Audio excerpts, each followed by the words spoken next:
یہ میرے لیے سعادت کی بات ہے کہ آپ بھائیوں کے سامنے بیٹھ کے کچھ بات کرنے کا اللہ نے موقع دے ہی دیا۔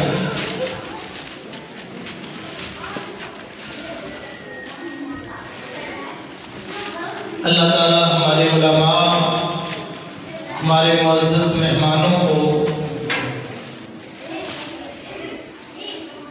جزائے خیر عطا فرمائے کہ جو دور دراز کے سفر کر کے سردی میں اپنے گھر بار کو چھوڑ کر کے دین کی تبلیغ کے لیے سفر کرتے ہیں، اللہ ان کی حفاظت فرمائے۔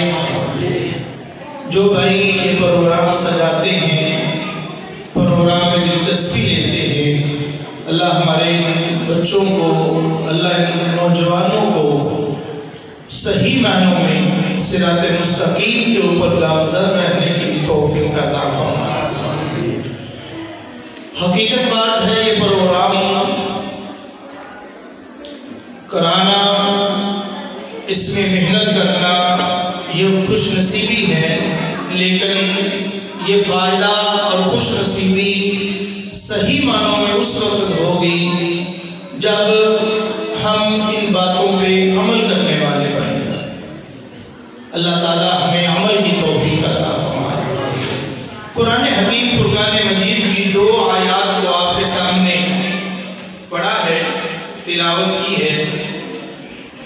انہی 2 باتوں کے اوپر کچھ گزارشات آپ کے سامنے رکھوں گا۔ خالق کائنات رب ارض و سما اپنے بندوں کو ایک بہت بڑی حقیقت سے آگاہ فرما رہے ہیں۔ وَلَا تَسْتَوِي الْحَسَنَةُ وَلَا السَّيِّئَةُ کہ میرے بندو اچھائی اور برائی کبھی بھی برابر نہیں ہوتی۔ اچھا اخلاق اور برا اخلاق، اچھا رویہ اور برا رویہ کبھی بھی آپس میں یکساں نہیں ہوتا، ایک جیسا نہیں ہوتا۔ ادفع باللتی ہی احسن، اگر کوئی تمہارے ساتھ برا رویہ اختیار کرتا ہے، برا انداز اپناتا ہے، بری گفتگو کرتا ہے، تو تمہارے لیے یہ سبق، یہ درس ہے، تعلیمات یہ ہیں کہ اس کا جواب احسن انداز سے دو، اچھے طریقے سے دو۔ اگر تمہارے ساتھ وہ بد زبانی کرتا ہے، بد اخلاقی کا مظاہرہ کرتا ہے، تو تمہیں تعلیم یہ ہے، تمہیں یہ اللہ فرما رہے ہیں کہ تم نے احسن انداز سے، خوش اخلاقی کے ساتھ اس کا جواب دینا ہے۔ اب اس کا فائدہ کیا ہوگا؟ رب کائنات فرماتے ہیں فَإِذَا الَّذِي بَيْنَكَ وَبَيْنَهُ عَدَاوَةٌ كَأَنَّهُ وَلِيٌّ حَمِيمٌ، اگر تم اس کے غلط انداز گفتگو کا جواب اچھے طریقے سے دو گے، اس کا بد اخلاقی کا جواب حسن اخلاق سے دو گے، غلط رویے کا جواب احسن طریقے سے دو گے، تو اس اللہ کا اعلان یہ ہے کہ ایک وقت آئے گا، یہی تیرا دشمن، یہی تیرا مخالف، وہ تیرا دوست بن جائے گا، تیرے ساتھ محبت کرنے والا بن جائے گا۔ فَإِذَا الَّذِي بَيْنَكَ وَبَيْنَهُ عَدَاوَةٌ كَأَنَّهُ وَلِيٌّ حَمِيمٌ، بلکہ قرآن کے الفاظ کی گہرائی میں اگر جایا جائے تو اس کا معنی یہ ہے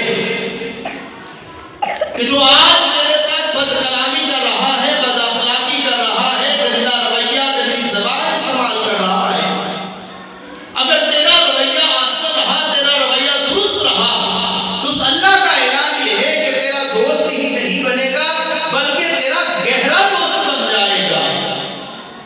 جب تو اس کے ساتھ حسن اصلاح، حسن اخلاق کو اپنائے گا، اچھے رویے، اچھے کردار کو پیش کرے گا۔ وَمَا يُلَقَّاهَا إِلَّا الَّذِينَ صَبَرُوا وَمَا يُلَقَّاهَا إِلَّا ذُو حَظٍّ عَظِيمٍ، لیکن یہ اس خوش نصیب کے حصے میں بات آتی ہے جس کے اندر صبر موجود ہوتا ہے، حوصلہ ہوتا ہے، برداشت ہوتی ہے، وہ ضبط نفس، اپنے نفس پہ کنٹرول کا مالک ہوتا ہے، وہ صبر کرتا ہے۔ لیکن یہ بات جس کو نصیب ہو جائے، جس کا اخلاق اچھا ہو جائے، تو اللہ احکم الحاکمین فرماتے ہیں یہ لوگ بڑے خوش نصیب لوگ ہیں۔ ہر انسان چاہتا ہے میری عزت کی جائے، مجھے احترام دیا جائے، میرے ساتھ اچھے رویے اختیار کیے جائے۔ اس سے بڑھ کر ایک مومن کی خواہش، ایک مسلمان کی تمنا یہ ہوتی ہے کہ میں اللہ کے ہاں اس کا محبوب بندہ بن جاؤں، اللہ میرے ساتھ محبت کرے، اور یہ بھی خواہش ہے کہ آخری نبی محمد الرسول اللہ صلی اللہ علیہ وسلم کا میں امتی بلکہ محبوب امتی بن جاؤں۔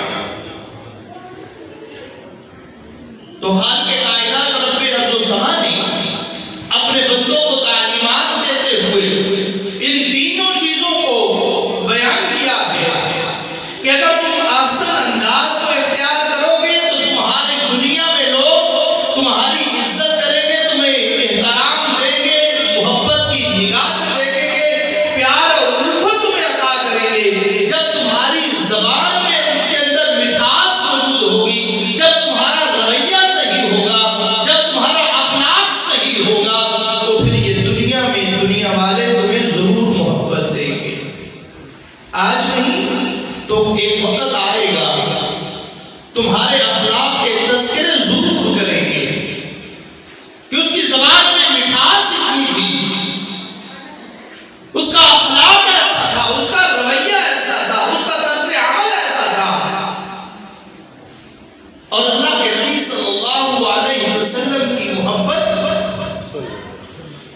اللہ کے نبی صلی اللہ علیہ وسلم کا فرمان ہے کل قیامت کا دن جنت میں جو سب سے زیادہ میرے قریب ہوگا،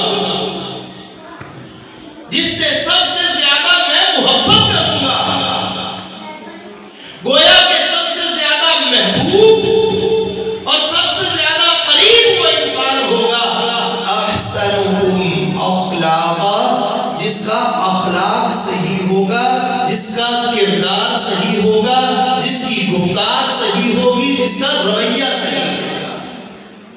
فرمایا احسنکم اخلاقا، جس کا اخلاق صحیح ہوا، کل قیامت کے دن جنت میں میرے قریب بھی وہ ہوگا، مجھے محبوب بھی وہ انسان ہوگا جس کا اخلاق اچھا ہوگا۔ اور اللہ کے نبی صلی اللہ علیہ وسلم کا فرمان ہے انما بعثت لاتمم مکارم الاخلاق، لوگوں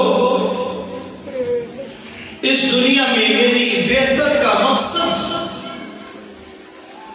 وہ یہ ہے کہ میں تمہارے اخلاقوں کو درست کروں، مکارم الاخلاق، تمہارے اخلاق کو، تمہارے رویوں کو، تمہارے کردار کو، ان کی تکمیل کرنے کے لیے، ان کو مکمل کرنے کے لیے، ان اخلاقیات کو درست کرنے کے لیے اللہ احکم الحاکمین نے مجھے مبعوث کیا ہے۔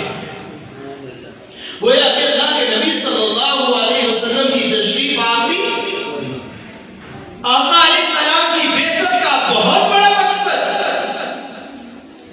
وہ یہ ہے کہ وہ تمہاری اخلاقیات کو درست کرے، تمہارے اخلاقوں کو سنوارے، تمہارے رویوں کو درست کرے۔ یہ ہے اللہ کے نبی صلی اللہ علیہ وسلم کا مقصد۔ انما بعثت لاتمم مکارم الاخلاق، کہ اللہ نے مجھے مبعوث اس لیے فرمایا ہے کہ میں تمہارے اخلاق کو مکمل کر دوں، تمہارے اخلاق کو درست کروں، تمہارے رویوں کی اصلاح کروں۔ یہ اللہ کے نبی صلی اللہ علیہ وسلم کا فرمان ہے۔ اور خالق کائنات رب ارض و سما فرماتے ہیں، اس کی شہادت اور دلیل دیتے ہوئے وَإِنَّكَ لَعَلَىٰ خُلُقٍ عَظِيمٍ، کہ اے نبی مکرم صلی اللہ علیہ وسلم آپ تو اخلاق کے بلند مقام پہ فائز ہیں، اخلاق کی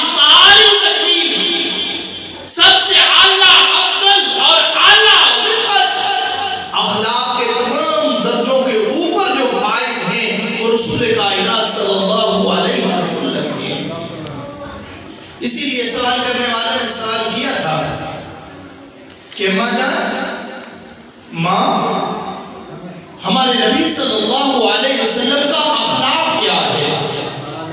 تو حضرت عائشہ رضی اللہ تعالی عنہا امہات المومنین نے فرمایا تھا، کیا تم نے قرآن کو نہیں پڑھا؟ ماں جی قرآن کو تو پڑھتا ہوں۔ فرمایا میرے نبی کا سارا قرآن میرے نبی کا اخلاق ہے۔ گویا کہ اللہ کے نبی صلی اللہ علیہ وسلم اخلاق کے اعتبار سے جن کی گواہی، جن کی شہادت اللہ خود فرماتے ہیں، اِنَّكَ لَعَلَىٰ خُلُقٍ عَظِيمٍ، وہ عظیم اخلاق کا پیکر نبی،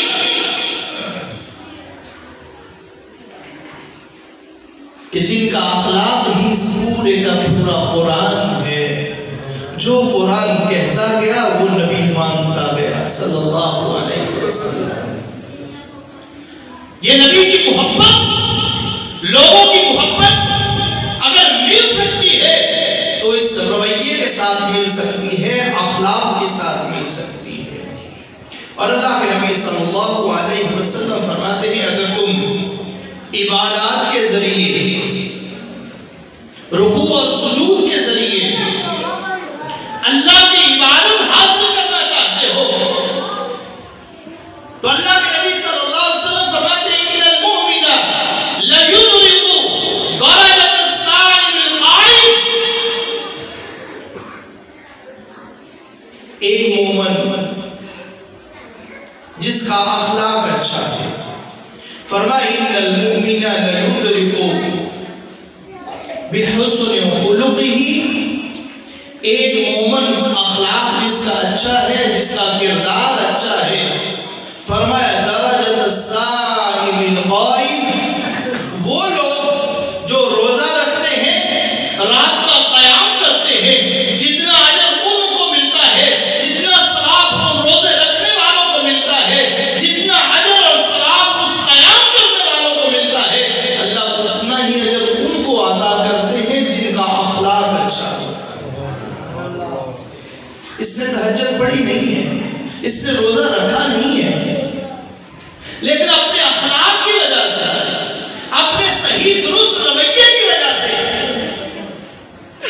اللہ کے نبی صلی اللہ علیہ وسلم نے اپنی نبوت والی زبان سے یہ فرمایا کہ ایک مومن جس کا اخلاق اچھا ہے وہ درجہ، وہ مقام حاصل کر لیتا ہے، اپنے اخلاق کی وجہ سے اس کو وہ درجہ مل جاتا ہے جو درجہ ایک روزے رکھنے والوں کو ملتا ہے، رات کا قیام کرنے والوں کو ملتا ہے۔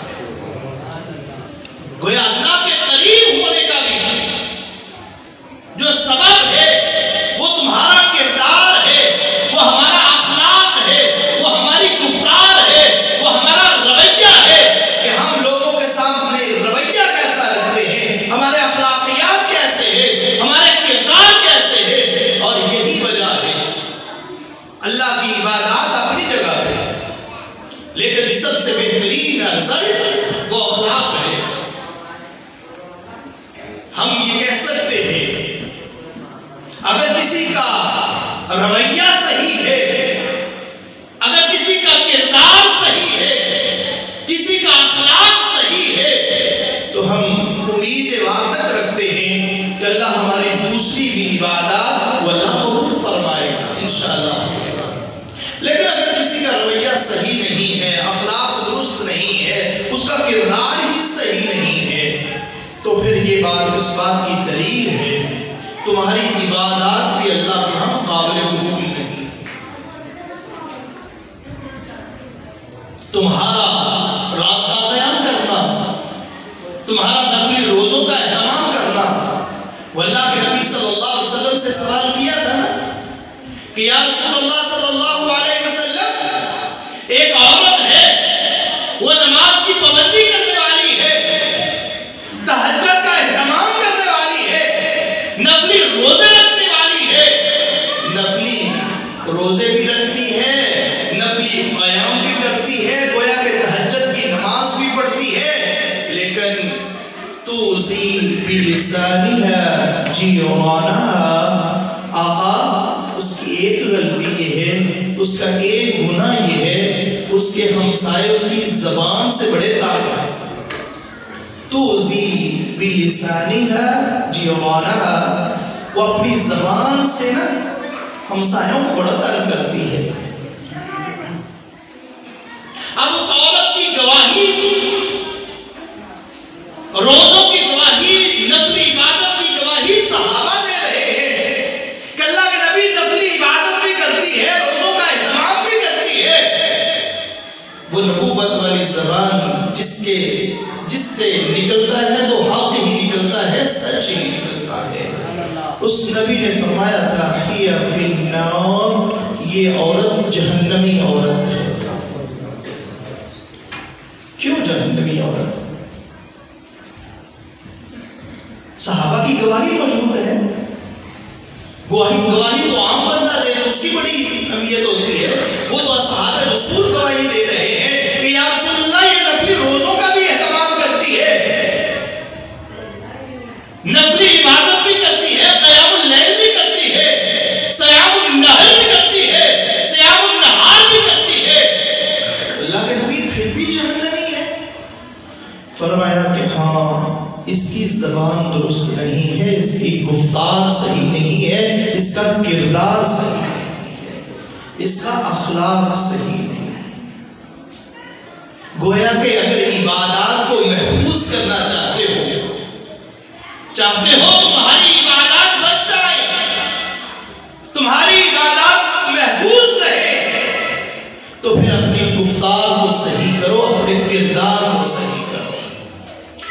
صحیح حدیث ہے، اللہ کے نبی صلی اللہ علیہ وسلم فرماتے ہیں کل قیامت کا دن ہوگا، ایک انسان کو لایا جائے گا، اللہ کی عدالت میں آئے گا، اور اس کی نیکیاں، اس کی عبادات اتنی ہیں کہ جس طرح ڈھیر لگے ہوئے ہیں، انبار لگے ہوئے ہیں.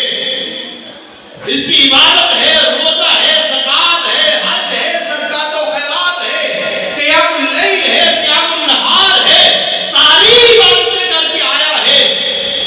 عبادتوں کے ڈھیر لگے ہوئے ہیں. یہ عبادت کر کے اس نے اپنے نیکیوں کے ڈھیر لگائے ہوئے ہیں. اللہ کے نبی صلی اللہ علیہ وسلم فرماتے ہیں اللہ کی عدالت میں آئے گا تو اللہ جب فیصلہ فرمائیں گے، وہ تو اللہ عدل کرنے والے ہیں نا. کل قیامت کا دن تو انصاف کا دن ہے نا، بدلے کا دن ہے، جزا کا دن ہے نا. اللہ حکم الحاکمین کی عدالت لگی ہے تو لوگ آ جائیں گے، آ کر کے یہ دعویٰ کریں گے یا اللہ یہ واقعات نیک آدمی ہے، اس کی نیکی اپنی جگہ پہ ہے، لیکن ہماری عرض یہ ہے قد شتمنی ھذا، قد ضربنی ھذا، قد ظلمنی ھذا. یہ وہ عبادت گزار آدمی ہے جو ہم پہ ظلم کرتا رہا ہے، ہم پہ زیادتیاں کرتا رہا ہے، ہم اس کی زبان سے محفوظ نہیں تھے. یا اللہ یہ وہ انسان کھڑا ہے تیری عدالت.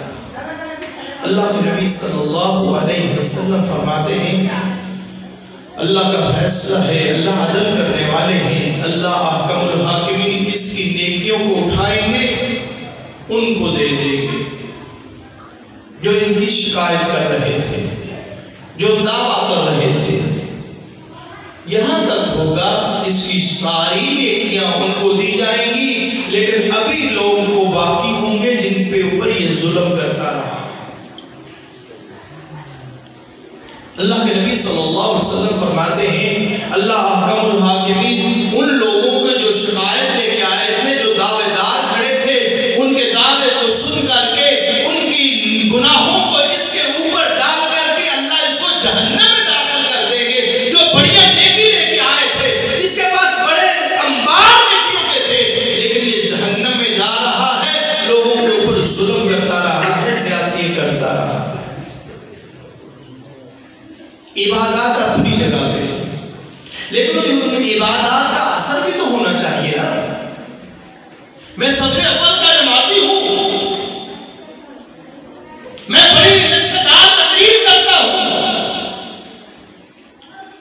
میں رات کا قیام بھی کرتا ہوں، تکبیر اولیٰ کے ساتھ نماز بھی پڑھتا ہوں، امامت کرواتے مجھے بڑے سال ہو گئے ہیں،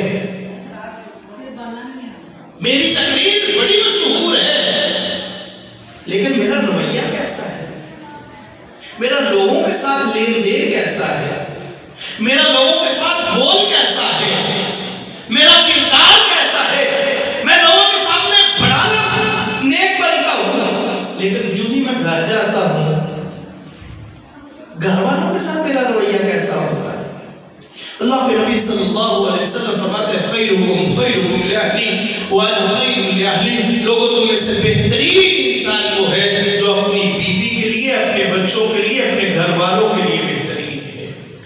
وانا خیر لأہلی، اور لوگوں سنو، میں تم میں سے سب سے زیادہ اگر کسی کے لیے خیر اور بہتر ہوں تو اپنے گھر والوں کے لیے بہتر۔ اللہ کے نبی صلی اللہ علیہ وسلم سے نہ کسی نے سوال کیا، وہ صحابی بیان کرتے ہیں کہ جب یہ اللہ کے نبی صلی اللہ علیہ وسلم نا خطاب باز فرماتے تو آقا علیہ السلام مجھے نا بار بار دیکھتے، میری طرف توجہ کرتے، میری طرف دیکھتے۔ تو ایک دن میں نے اللہ کے نبی صلی اللہ علیہ وسلم سے نا سوال کر لیا کہ یا رسول اللہ صلی اللہ علیہ وسلم، دنیا میں آپ سب سے زیادہ کس سے محبت کرتے ہیں؟ سبحان اللہ، بڑا عجیب سوال تھا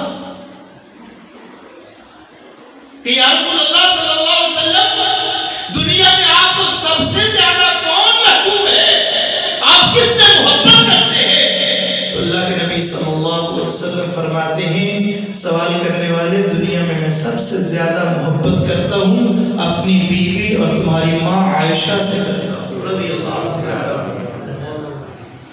یا رسول اللہ، میری مراد یہ نہیں تھی، میں مردوں میں پوچھنا چاہتا تھا۔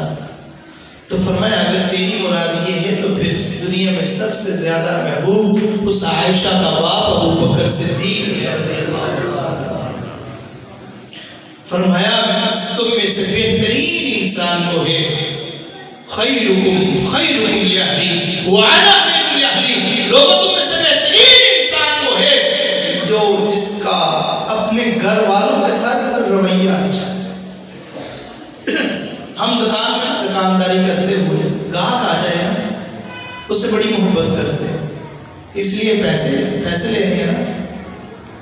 اور اللہ ہمارے حال پہ رحم فرمائے، اگر کوئی بیوی خواتین آ جائے نا، ان سے اور زیادہ لہجہ نرم کر لیتے ہیں، کیونکہ ان سے پیسے بٹورنے کا یہی ایک طریقہ ہے۔ وہ بھی سمجھتی ہیں بس میں دکاندار لوٹ کے آ گئی، اللہ کے لٹیت بھی آئی ہوتی ہے۔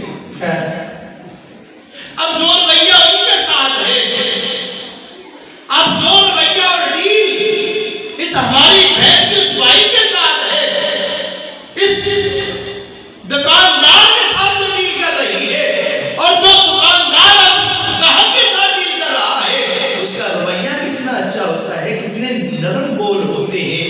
اللہ اکبر، جب یہی دونوں اپنے اپنے گھر میں لوٹتے ہیں تو ان کا رویہ بدل ہو جاتا ہے۔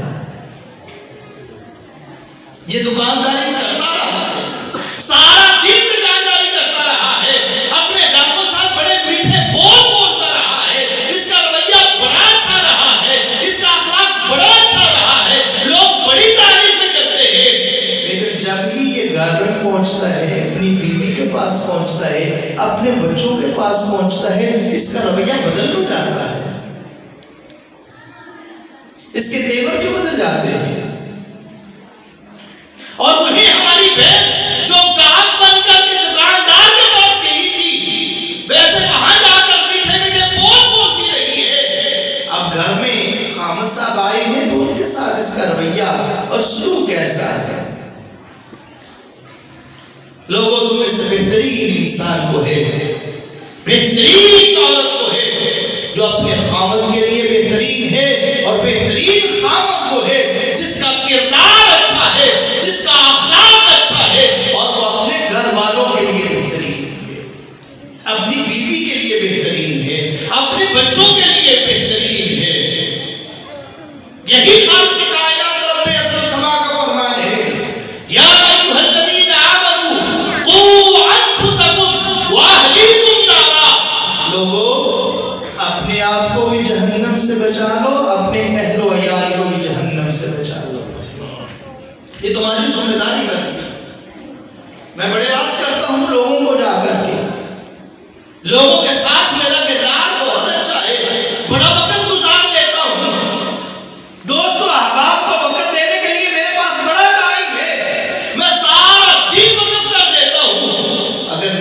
فرصت ملتی تو اپنے گھر والوں کے لیے نہیں ملتی، اپنی اولاد کے لیے نہیں ملتی۔ سب سے بڑا نقصان یہ ہمارا موبائل ہے، جو ہمیں گھر والوں کو بھی ٹائم دینے کے لیے فرصت نہیں ملتی۔ گھر کیا سارا دن تجارت کی ہے، سارے دن دکانداری کی ہے، تھکاوٹ ہوئی ہے، گھر جاتے ہی موبائل ہو گیا۔ اب اس کی انگلیاں ٹک ٹک چلتی ہیں، فیس بک ہے، واٹس ایپ ہے۔ اب بچے آتے ہیں، بچے دیکھتے ہیں ہمارا باپ سارا دن، ہم سکول میں تھے، یہ تجارت میں تھا، یہ کاروبار میں تھا، یہ مزدوری پہ، یہ فیکٹری پہ کام کر کے آیا ہے۔ اب باپ بیٹے کی بڑی خواہشیں تھی، پاپا آئیں گے نا میں یہ بتاؤں گا، پاپا آئیں گے میں یہ بتاؤں گا۔ اس بیچاری گھر والوں کی یہ خواہشیں تھی، میاں صاحب آئیں گے نا، حاجی صاحب تشریف لائیں گے نا، قاری صاحب ماشاءاللہ درس دینے گئے ہیں آئیں گے نا، تو میں بتاؤں گی تمہارے بچے یہ مانگ رہے تھے، یہ کہہ رہے تھے، یہ کہتے کہتے ہی سو گئے ہیں۔ یہ گیا ہے، اس نے جا کے موبائل کھولا ہے، اور توجہ ساری بیوی آتی ہے، میاں صاحب قاری صاحب تمہارے بچے یہ مانگ رہے تھے، یہ کہہ رہے تھے، یہ وہ پیار کو ترس رہے تھے۔ یہ کہتا ہے ٹھیک ہے۔ اے اللہ کے بندو، خدا کے لیے اللہ کی قسم ہے اپنی اولادوں کو ٹائم دیا کرو، اپنی اولادوں کی تربیت کیا کرو، اپنے گھر والوں کو ٹائم دیا کرو، اپنی بیوی کو ٹائم دیا کرو۔ پتہ نہیں کتنے سارے دن میں کتنی خواہشات ہوتی، کتنی باتیں ہوگی، کتنے وہ راز ہوں گے جو اس نے تیرے انتظار میں بیٹھی ہے کہ آئیں گے تو ان کے ساتھ بھی شیئر کریں گے، آئیں گے وہ تکلیف، وہ دکھ، وہ درد، وہ اپنے غم اپنے بانٹنا چاہتی ہے۔ تیرے پاس وہ ٹائم ہی نہیں ہے، فرصت نہیں ملتی تیرے پاس کہ میں کسی کی بات کو سن لوں۔ بس نکلتا ہوں اس وقت جب بچے سوئے ہوتے ہیں، واپس لوٹتا ہوں تو اس وقت جب بچے سوئے ہوئے ہوتے ہیں۔ پھر شکوے نہ کیا کرو کہ ہماری اولاد کی تربیت نہیں ہوئی، نہ شکوے کیا کرو کہ مولوی صاحب اولاد نیک نہیں دی۔ ہمارا بھی قصور ہے، ہماری بھی غلطیاں ہیں، ہم نے ان بچوں کو وہ محبت نہیں دی، وہ رویہ، وہ کردار، وہ اخلاق نہیں سامنے پیش کیا۔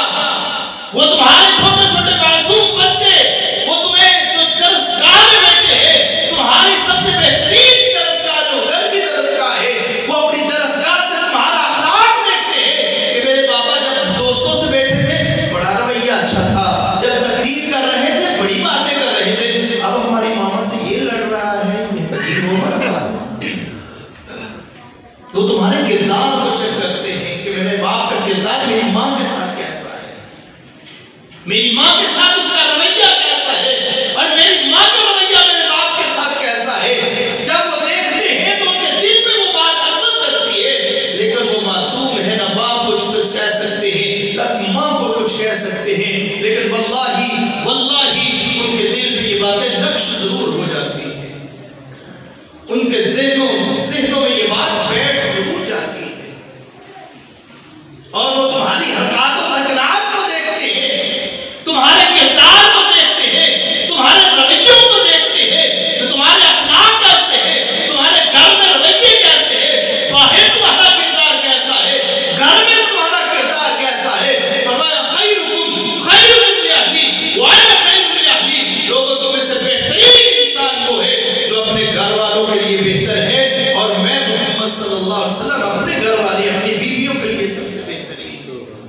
اور اللہ کے نبی صلی اللہ علیہ وسلم آج کسی کے پاس ایک ہے، دو ہے، تین ہے، ہو سکتا ہے کسی کے پاس چار ہو، لیکن اللہ کے نبی صلی اللہ علیہ وسلم وہ شخصیت ہے جن کے پاس 9 بیویاں تھیں۔ اللہ کے نبی صلی اللہ علیہ وسلم کے اخلاق کو تو دیکھیے، رسول کائنات صلی اللہ علیہ وسلم کے کردار کو تو دیکھیے، جو ہمارے لیے اسوہ اور نمونہ ہے۔ حضرت عائشہ رضی اللہ تعالی عنہا بیان فرماتی ہے، اللہ کے نبی صلی اللہ علیہ وسلم گھر میں ایسے ہوتے، ہماری خواہش ہوتی کہ ہم اللہ کے نبی صلی اللہ علیہ وسلم کی بڑھ چڑھ کر خدمت کریں۔ اب اللہ کے نبی صلی اللہ علیہ وسلم کی خدمت، سبحان اللہ، فرماتی کہ ہماری خواہش ہوتی کہ ہم زیادہ سے بلکہ ایک سے بڑھ کر اللہ کے نبی صلی اللہ علیہ وسلم کی خدمت کریں، لیکن اللہ کے نبی صلی اللہ علیہ وسلم کا گھر میں کردار ایسا ہوتا، اخلاق ایسا سارے کام اللہ کے نبی ہی کرتے ہیں صلی اللہ علیہ وسلم. گھر والوں کے ساتھ رویہ ہو تو ایسا ہونا چاہیے، کردار ہو تو ایسا ہونا چاہیے، اخلاق ہو تو ایسا ہونا چاہیے کہ گھر والے بھی تعریف کریں. مجھے ہمیں ایسا محسوس ہوتا تھا کہ اللہ کے نبی صلی اللہ علیہ وسلم گھر کے کام سارے اللہ کے نبی ہی کر لیا کرتے تھے صلی اللہ علیہ وسلم. کاش ہمارے رویے بھی بدل جائیں، کاش ہمیں بھی پتا چلے کہ ہمارے گھر کے معاملات اور گھر والوں کے حقوق و فرائض کیا ہے، ہماری ذمہ داری کیا ہے. ہماری بھی تو کچھ ذمہ داری بنتی ہے نا. اگر یہ ہماری ڈیمانڈ یہ ہے کھانا پکا ہوا گرم گرم ہمارے سامنے رکھا جائے، جب میں ڈیمانڈ کروں جو ڈیمانڈ کروں وہ میری پوری ہو، تو ہمارا بھی تو خیال ہونا چاہیے نا. ہمارے اوپر بھی کوئی فرض عائد ہوتا ہے، ہمیں بھی ان کا خیال رکھنا چاہیے. فرمایا دونوں مومن مرد اور مومنہ عورت اس وقت ہے یہ ایک دوسرے کو تکلیف نہیں دیتے، ایک دوسرے کو تکلیف نہیں دیتے، بلکہ یہ تو سکون کا باعث ہے. وہ تمہارے لیے سکون ہے، تم ان کے لیے سکون ہو. اللہ کے نبی صلی اللہ علیہ وسلم کی تعلیمات کو اگر دیکھا جائے تو رسول کائنات صلی اللہ علیہ وسلم سے سوال کیا گیا، یا رسول اللہ صلی اللہ علیہ وسلم نیکی کیا ہے اور گناہ کیا ہے؟ نیکی اور گناہ کی تعریف کیا ہے؟ یہی دو چیزیں ہیں نا، نیکی کیا ہے اور گناہ. ایک نیکی ہے، ایک گناہ ہے، ایک خیر ہے، ایک بری ہے. تو اللہ کے نبی صلی اللہ علیہ وسلم نے فرمایا البر حسن الخلق، نیکی یہ ہے کہ اچھا اخلاق ہو جائے. نیکی کی تعریف جو اللہ کے نبی صلی اللہ علیہ وسلم نے بیان فرمائی، فرمایا البر حسن الخلق، ساری نیکی تمہارا رویہ ہے، تمہارا کردار ہے، تمہارا اخلاق ہے. البر حسن الخلق والاثم ما حاک فی صدرک وکرہت ان یطلع الناس، اور گناہ یہ ہے جس کو تم محسوس کرے کہ کسی کو پتہ نہ چل جائے. وَكَرِهْتَ أَن يَطَّلِعَ النَّاسِ، گناہ یہ ہے کہ تم اس بات سے خوف زدہ ہو جاؤ، ڈر لگے، برا محسوس لگے کہ یہ میں عمل کرنے لگا ہوں کسی کو پتہ نہ چل جائے، کسی کو معلوم نہ ہو جائے. اس کو گناہ کہتے ہیں. اب کتنے گناہ ہیں جو ہم کرتے ہیں اور کتنی نیکیاں ہیں جو ہم کماتے ہیں. البر حسن الخلق، نیکی یہ ہے تمہارا اخلاق اچھا ہے، تمہاری گفتار اچھی ہے، تمہارا کردار اچھا ہے. جب تمہارا کردار اچھا ہے تو سمجھو یہ نیکی ہے. جب تم کسی کو برائی کرتے ہو، کسی کی غیبت کرتے ہو، چغلی کرتے ہو، کسی پہ بہتان باندھتے ہو، زبان درازی کرتے ہو، اور تم کہتے ہو کسی کو معلوم نہ ہو، تو سمجھ لو یہ گناہ کا عمل ہے جو تم کر رہے ہیں. اللہ ہمیں ہمارے کردار کو درست فرمائے، اللہ ہمارے رویوں کو درست فرمائے. بعض دفعہ ایسا ہوتا ہے انسان اپنی اس اخلاق کے اعتبار سے اتنا کیا ہوتا ہے اس کو پتہ ہی نہیں ہوتا، حالانکہ جس کو یہ کہہ رہا ہے نا اس کو شاید اس کی باتوں کا علم ہو یا نہ ہو. الحمدللہ ہمارے فضیلت الشیخ محترم المقام حضرت مولانا عدیل احمد درجاتی صاحب الحمدللہ وہ تشریف لا چکے ہیں. الحمدللہ وہ تشریف لا چکے ہیں. اسی انتظار میں تھے کہ تشریف لائیں، ان کی گفتگو سنیں. یہ تو اللہ نے موقع دے دیا، چلو اتنی باتیں کرنے کا موقع مل گیا ہے. اللہ تعالیٰ عمل کی توفیق عطا فرمائے. اللہ کے نبی صلی اللہ علیہ وسلم سے سوال کیا گیا کہ یا رسول اللہ صلی اللہ علیہ وسلم، کل قیامت کے دن وہ کون سے لوگ ہوں گے جو جنت میں جائیں گے؟ فرمایا سب سے کثیر تعداد میں جو لوگ جائیں گے نا، دو وجہ سے، دو سبب سے، دو اعمال کی وجہ سے. ان میں سے ایک تقویٰ ہے، جن کے اندر تقویٰ موجود ہو، اللہ کا خوف، اللہ کا ڈر موجود ہو، اور دوسرا حسن خلق ہے، جس کا اخلاق اچھا ہو. اللہ تعالی ہمیں ان دونوں خوبیوں کو اپنانے کی توفیق عطا فرمائے. وما علیہ الا البلاغ.